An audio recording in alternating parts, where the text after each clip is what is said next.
성경은 이성적으로 해석되고 증명되어서 믿는 것보다는 믿음으로 말미암아 그 사실을 받아들이고 또 그대로 되어졌다라고 고백하는 경우가 더 많은 것을 보게 되어집니다. 하영조 목사님이 연예인 교회를 섬기실 때 주일 오후 성경 공부 시간에 열정을 다해서 예수님은 동정녀 마리아에게서 태어났습니다 라고 가르치기 시작했습니다.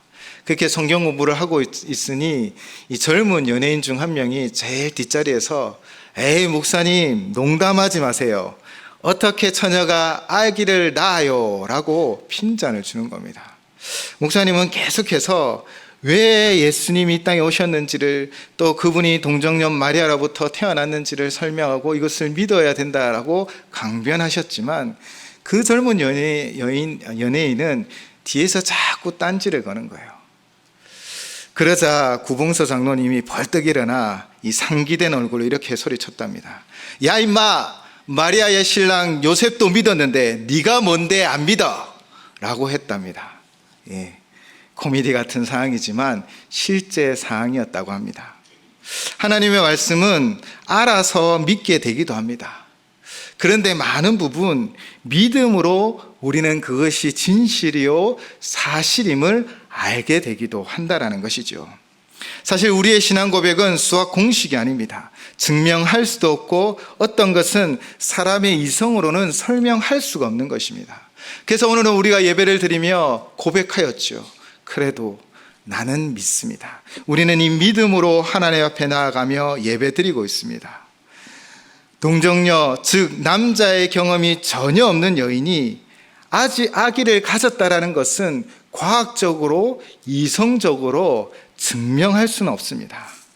그러나 처녀의 몸으로 올 수밖에 없었던 이유는 하나님이 우리에게 분명히 말씀해 주고 계십니다. 우리는 과학적으로 증명할 수 없고 이성적으로는 받아들일 수 없지만 그러나 그 약속을 바라보고 또 그 이유를 찾아가며 바로 예수님이 성령으로 잉태되어 동정녀 마리아에게 나셨음을 믿음으로 고백하게 되어집니다. 그 이유가 무엇입니까? 첫째는 하나님의 신실하심 때문입니다. 하나님은 신실하셔서 하나님의 그 약속을 반드시 지켜가십니다. 하나님은 말씀을 통하여 메시아에 관하여 우리에게 분명히 약속하고 말씀하셨습니다. 성경이 기록될 당시는요, 또 예수님이 살아가시는 그때에는 이 남자를 귀하게 여기고 여자를 낮추는 사상이 팽배했습니다. 그래서 출애굽 당시에는 이스라엘 백성들의 이 출애굽하는 백성들의 인원수를 셀 때 남자만 세웠죠. 즉 부녀자와 유아, 노인은 그 수에서 제외하고 장정만 60만이 출애굽했던 것입니다. 그리고 신약에서도요, 오병이어의 기적을 설명할 때 다 먹고 남았는데 이 먹은 사람은 여자와 어린이 외 5,000명이나 되었다라고 기록하고 있죠. 남자만 숫자를 살린 것입니다. 여자와 어린이는 숫자 파악에 포함되지도 않았습니다.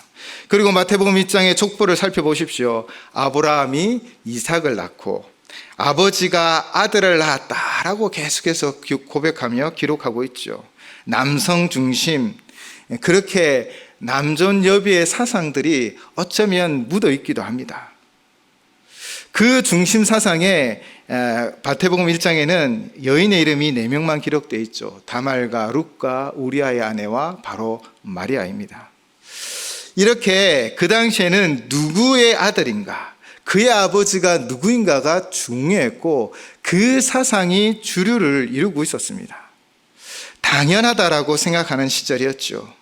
그런데 이 주류를 뛰어넘어 하나님께서 당신의 약속을 도도히 선포하십니다. 주류를 거스리는 말씀이 무엇이었습니까? 그것은 창세기로부터 시작되었습니다. 창세기 3장 15절 말씀입니다. 내가 너로 여자와 원수가 되게 하고 내 후손도 여자의 후손과 원수가 되게 하리니 여자의 후손은 내 머리를 상하게 할 것이요 너는 그의 발꿈치를 상하게 할 것이니라 하시고 아멘. 뱀이 여자인 하와를 먼저 깨어 넘어뜨렸죠. 그래서 둘 사이는 원래 적대적인 관계였습니다. 그런데 그 죄로 말미암아 온 인류가 원죄에 빠졌고 고통을 당하게 되었습니다. 그런데 이 예언의 말씀은 강한 남자의 후손이 아니라 바로 여자의 후손이 내 머리를 상하게 할 것이다. 너에게 치명상을 입힐 것이다 라고 분명히 말씀하고 있습니다. 비주류였던 여자의 후손이 그들의 머리를 상하게 한다는 것입니다.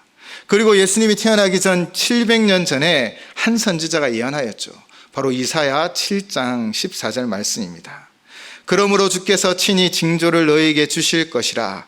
보라, 처녀가 잉태하여 아들을 낳을 것이요 그의 이름을 임마누엘이라 하리라. 아멘.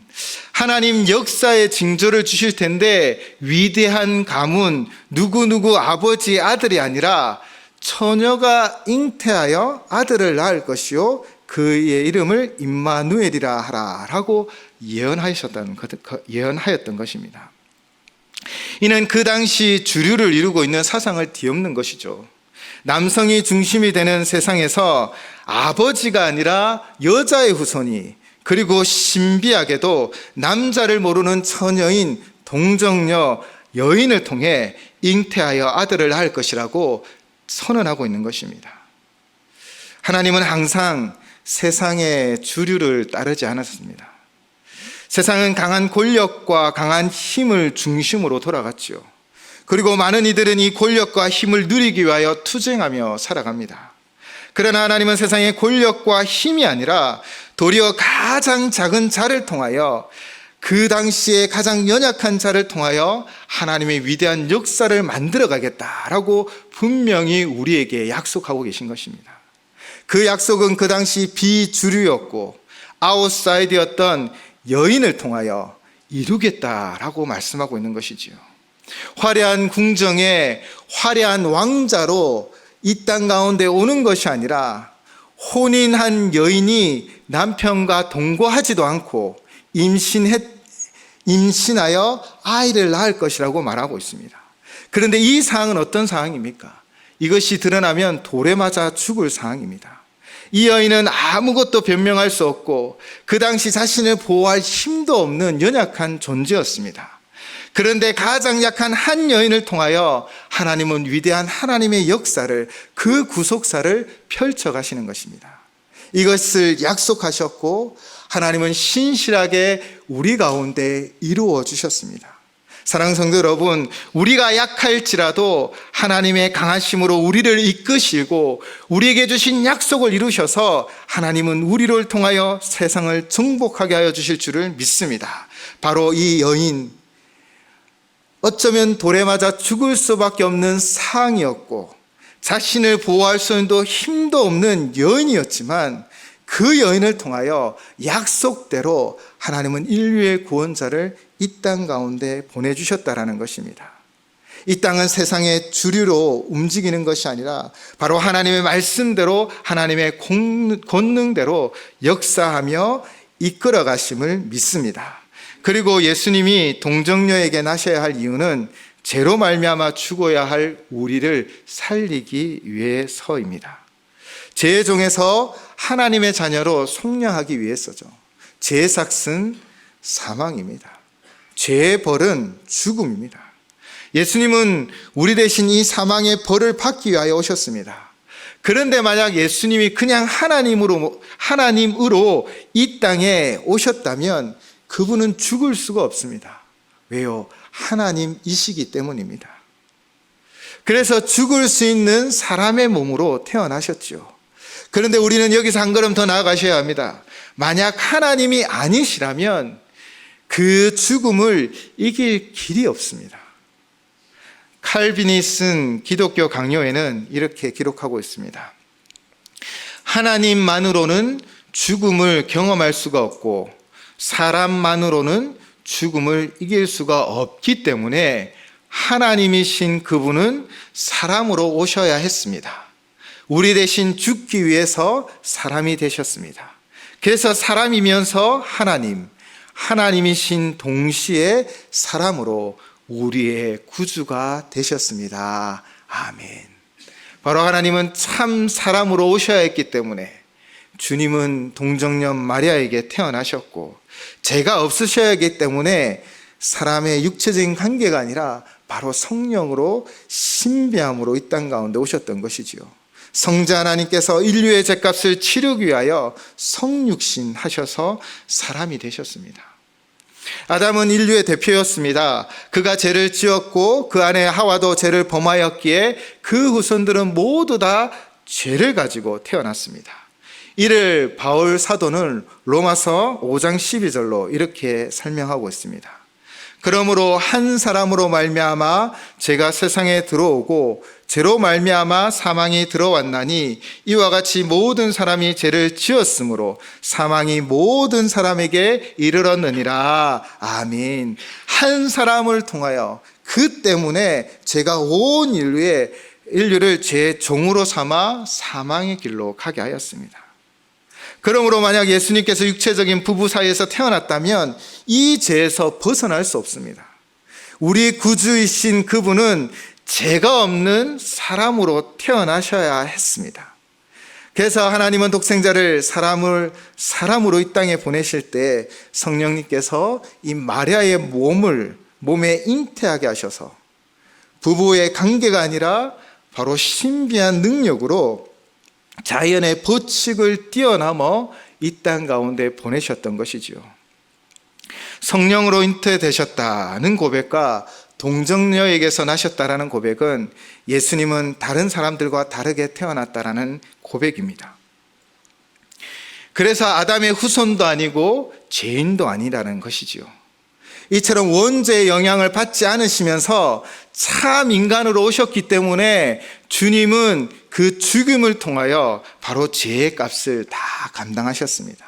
우리의 죄를 사하기 위하여 사람의 후손이 아니라 성령으로 잉태된 여자의 후손으로 죄 없으신 그분이 이 땅에 오셨습니다. 성령으로 잉태되어 동정녀 마리아에게 나셔야 했습니다. 우리는 이 사실을 믿습니다. 그리고 오늘도 그 고백으로 하나님 앞에 나아가고 있지요. 약속의 성취로 죄인인 우리를 온전히 구원하기 위하여 죄 없으신 사람으로 동정녀에게 나셨습니다. 그리고 이 고백은요, 그 당시 이단 사상들과의 전쟁 가운데 그들을 승리로 이끄는 실마리가 되었습니다. 그 이단들 중에 하나가 바로 신약시대에 영향을 주었던 영지주의자들입니다. 이들은 가현설을 주장했습니다. 초대교회 이단들 중에 가장 심각한 영향을 끼치며 성도들로부터 믿음의 그 길에서 벗어나게 하였지요. 이들은 영지, 즉 영적 지식, 신비로운 지식, 고상하고 높은 지식을 가져야 구원을 받을 수 있다라고 주장했어요. 이들의 가장 큰 문제 중에 하나는 예수님이 육체를 입고 이 땅에 오셨다라는 것을 부인하고 성육신 사건을 부정하는 것입니다. 영혼은 선하고 육신은 약하다. 영지, 즉 고상하고 신비한 지식을 가져야 하기 때문에 육신은 악하고 우리의 영혼은 고상해야 하고 또 선해야 한다는 것입니다. 그 생각에 예수님이라는 자가 이 악한 몸으로 왔다는 것을 그들이 도저히 인정할 수 없었던 것이죠. 단순히 환영이었다라고 주장하기도 합니다. 이를 가련설이라 하죠. 그들은 예수님의 육체적 탄생, 또 인류의 죄값을 위한 십자가의 대속의 사건, 또 참 인간 되심들을 다 부정하였습니다. 이에 전통교회는, 초대교회는 이 예수님의 인성을 뒷받침하는 바로 동정녀 탄생을 이 신경에 포함하여 우리의 입술로 고백하는 것이죠. 바로 성령에 잉태되어 동정녀 마리아로 말미암아 이 땅에 오셨다라는 것입니다. 예수님께서 참 인간으로 오셨다는 증거는 성경에 부분 기록되어져 있습니다. 마태복음 4장 2절에서는요, 예수님께서 줄이셨습니다. 그리고 요한복음 11장 33절에서 35절은 이 나사로의 죽음 가운데 비통해 하셨고 또 눈물을 흘리기도 하셨습니다. 요한복음 19장 28절에는 목말라 하셨고요. 요한복음 19장 34절에는 그 육신에서 자신의 피를 쏟기도 하셨습니다. 예수님은 우리와 마찬가지로 진정한 인간으로 이 땅에 오셨습니다. 그래서 죄의 삭신 죽음을 그의 온 몸으로 다 감당하여 우리 인류의 모든 죄를 다 용서하셨다라는 것이지요. 그리고 또 하나의 거짓 주장은 이단들의 주장이 양자론이었습니다. 예수님은 하나님의 아들로 입양된 인간이며 그 시점 이전까지는 다른 이들과 같이 평범한 사람이었다라는 것입니다. 예수님이 입양된 그 순간은 바로 세례를 받으실 때다라고 주장하고 있습니다. 누가복음 3장 22절입니다. 성령이 비둘기 같은 형체로 그의 위에 강림하시더니 하늘로부터 소리가 나기를 너는 내 사랑하는 아들이라 내가 너를 기뻐하노라 하시니라. 아멘. 이 장면이 바로 입양되는 장면이다라고 그들은 주장하는 것이죠. 성령이 강림하시고 성령의 기름이 부어지고 너는 내 사랑하는 아들이라는 부름을 받았기 때문이라는 주장이지요. 그러나 이 주장대로라면 죄가 있는 인간이 죄를 대속할 수 없는 결과를 만듭니다. 사형 선고를 받은 죄수가요, 같은 방 안에 있는 사형 선고를 받은 그 죄인의 억울함을 알아서 그가 대신 사형 집행을 받을 수는 없습니다. 죄 없는 자가 대신할 수 있는 거죠. 이미 사형 선고를 받은 자가 그 친구의 사형을 대신 집행할 수 없다라는 것입니다. 그러므로 죄에 있는 인간이 인류의 죄값을 감당할 수 없습니다. 그러므로 주님이 참 인간으로 오셔서 그 십자가에서 죽음을 감당하셨고 죄가 없으셨기 때문에 온 인류의 죽음을 대신하여, 죄를 대신하여 바로 그 값을 치를 수 있었습니다. 그래서 우리는 예수님의 그 신성을 인정하고 있는 것이지요. 앞에서 잠시 언급하였지만 첫사람 아담의 후손은 모두 죄 가운데 죽을 수밖에 없습니다. 그러므로 아담의 후손이 될 수는 없습니다. 결국 천지 창조하신 창조주께서 두 번째 사람을 보내주신 것이죠. 두 번째 아담이라고 표현하기도 합니다. 그는 성령님의 능력으로 동정녀 속에 잉태되어 하나님이시지만 참 인간으로 이 땅에 오셔서 우리의 구원을 이루어 주셨습니다. 이 사건이 오늘 본문의 사건입니다. 요셉이라는 남자와 약혼한 처녀 마리아에게 천사가 찾아와 말합니다. 오늘 본문 앞에 있었던 누가복음 1장 28절의 말씀입니다. 그에게 들어가 이르되 은혜를 받은 자여 평안할지어다 주께서 너와 함께 하시도다 하니 마리아는 놀라 이 인사가 어찌 일인지를 생각할 때 계속해서 천사가 말하지요. 1장 30절에서 33절 말씀입니다. 천사가 이르되 마리아여 무서워하지 말라 내가 하나님께 은혜를 입었느니라 보라 내가 잉태하여 아들을 낳으리니 그 이름을 예수라 하라 그가 큰 자가 되고 지극히 높으신 이의 아들이라 일컬어질 것이요 주 하나님께서 그 조상 다윗의 왕위를 그에게 주시리니 영원히 야곱의 집을 왕으로 다스릴 것이며 그 나라가 무궁하리라. 아멘. 하나님의 은혜를 입으니요 잉태의 아들을 낳을 것이다. 바로 우리가 그토록 부르짖고 사랑하는 이름 예수, 우리를 죄에서 구원할 유일한 이름 예수라는 그분을 낳을 것이라고 말합니다. 이에 마리아는 깜짝 놀라지요. 우리와 동일한 생각을 가지고 있습니다. 왜냐하면 그는 남편 요셉을 알지 못했습니다. 34절에 알다라는 단어는요 헬라어 원어로 기노스코입니다. 이 단어는 사물이나 사람 또는 상황을 감각적으로 안다라는 것입니다. 즉 직접 체험하는 것이죠. 마리아가 요셉을 알지 못한다라는 말은 곧 그와 한 번도 동거한 적이 없다라는 말입니다. 그렇게 알지 못하는데 그렇게 전혀 육체적인 관계가 없음에도 불구하고 이 일이 그에게 닥친 것입니다. 오늘 본문 35절에 37절입니다. 천사는 계속해서 이렇게 말하죠. 천사가 대답하여 이르되 성령이 내게 임하시고 지극히 높으신 이의 능력이 너를 덮으시리니 이러므로 나실 바 거룩한 이는 하나님의 아들이라 일컬어지리라. 보라, 내 친족 엘리사벳도 늙어서 아들을 배었느니라. 본래 임신하지 못한다고 알려진 이가 이미 6달이 되었나니 대저 하나님의 모든 말씀은 능하지 못하심이 없느니라. 아멘. 성령이 내게 임하시고 지극히 높으신 이의 능력이 너를 덮으시리니 바로 성령의 능력으로, 하나님의 창조의 능력으로 하나님 역사하셨습니다.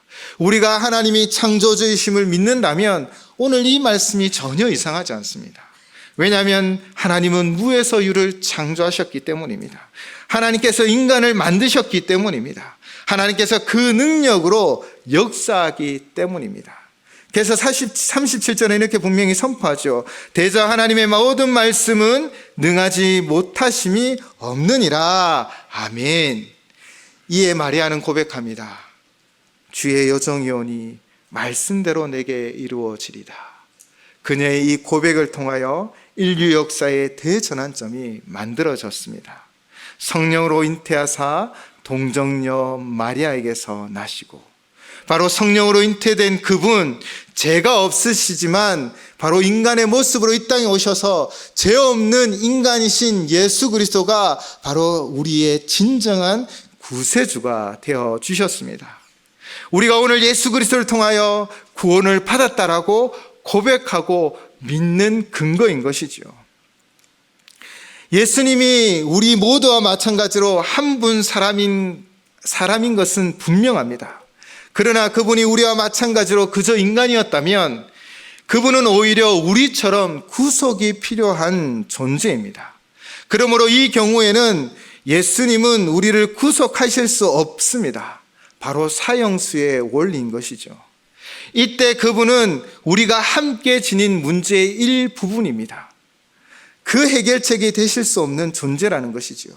그러므로 예수님이 우리의 구속자가 되시기 위해서 그분과 다른 인간 존재 사이에는 분명한 본질적 차이가 있어야 하는 것입니다. 그 차이가 무엇입니까? 바로 예수님이 참 인간이요 참 하나님이시라는 것입니다. 바로 성육신하신 성자 하나님이십니다. 그래서 그분은 성령으로 잉태되어 동정녀 마리아에게서 나셨기에 참 인간이며 참 하나님이심을 우리는 오늘도 이 사도신경을 통하여 고백하며 나아가는 것입니다. 오늘 본문은 우리를 구원하기 위한 하나님의 구속사를 담담하게 서술하고 있습니다. 예수님께서 성령으로 잉태된 것은 과학적으로 증명할 수는 없습니다. 또 우리 이성을 뛰어넘는 일입니다. 그러나 하나님의 약속대로 또 우리를 구원하기 위하여 그 이유 때문에 그분은 죄 없는 인간으로 이 땅에 오셔야 했고, 그러므로 성령으로 잉태되어 동정녀 마리아에게 나셨음을 믿습니다. 우리는 이렇게 참 인성과 참 신성을 가진 예수님을 믿음으로 고백하며 오늘도 예배드리고 있습니다. 그는 성령으로 잉태되어 동정녀 마리아에게서 나시고, 아멘. 이 믿음의 고백을 하는 우리 모든 성도님들에게 하나님의 구원의 역사가, 하나님의 응답의 역사가 이루어질 줄을 믿습니다. 우리는 오늘도 이 놀라운 믿음의 고백을 하고 있는 것이죠. 우리의 이성과 우리의 과학적인 모든 것을 다 뛰어넘어 하나님의 초자연적인 그 기적을 고백하는 것입니다. 이 사건은 2000년 전에 이미 일어난 과거의 사실입니다. 사실입니다. 신화가 아닙니다. 분명 일어난 일입니다. 그런데 한참 말씀을 준비하다가 문득 이런 생각이 들었습니다. 오늘 우리가 이 사실을 고백하고 믿음으로 하나님 앞에 고백하며 나왔는데, 사실 내가 살아가는, 오늘 살아가는 우리에게 무슨 도움이 될까라는 그런 생각이 문득 들었습니다. 그냥 우리의 신앙 고백이잖아요. 그러나 정말 동정녀 마리아에게서 나심을 믿는다면 우리의 삶에도 성령님의 그 능력이 우리의 상황과 환경을 초월하여 역사하여 이루어 가실 줄을 믿습니다. 그 당시 가장 약한 존재였습니다. 그녀는 죽을 수밖에 없는 상황이었습니다. 그러나 하나님께서 그를 친히 이끌어 주셨죠. 그를 세우며 인도하며 하나님 그 약속을, 창세기부터 시작되었던 그 구속의 약속을 이루어 주셨습니다. 가장 약한 존재, 그리고 죽을 수밖에 없는 상황에 있는 그 한 여인을 통하여 하나님은 하나님의 구속사의 역사를 이루어 주셨다는 것입니다. 우리 37절의 말씀, 우리 다시 한번 우리의 입술로 고백하였으면 좋겠습니다. 우리 37절 말씀입니다. 시작.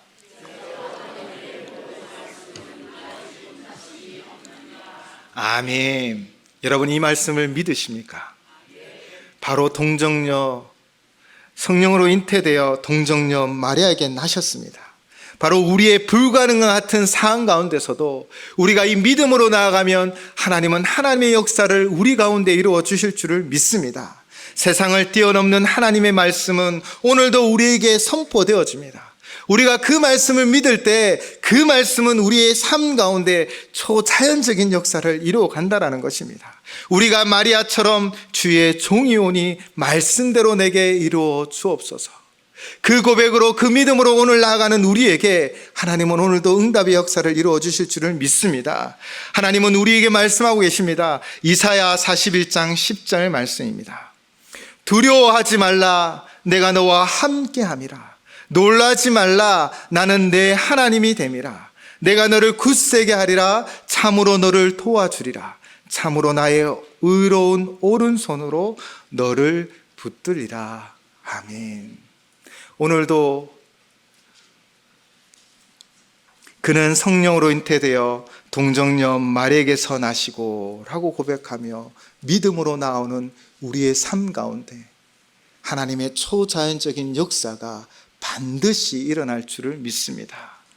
가장 연약한 여자, 자신을 보호할 수 없어 어쩌면 돌에 맞아 죽을 수밖에 없는 상황 가운데 있는 여자, 그러나 그가 하나님 말씀을 믿고 나아갈 때 하나님이 초자연적인 역사를 이루어 갔듯 오늘 우리에게 하나님 말씀하십니다. 아무것도 두려워 말라.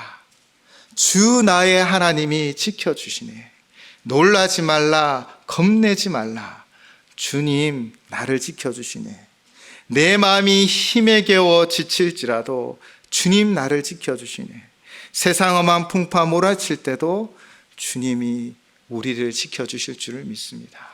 사랑하는 성도 여러분, 이 믿음으로 오늘도 하나님 앞에 나아가시기 바랍니다. 우리 이 믿음의 고백으로 오늘 말씀을 마무리하고자 합니다. 함께 찬양하시겠습니다.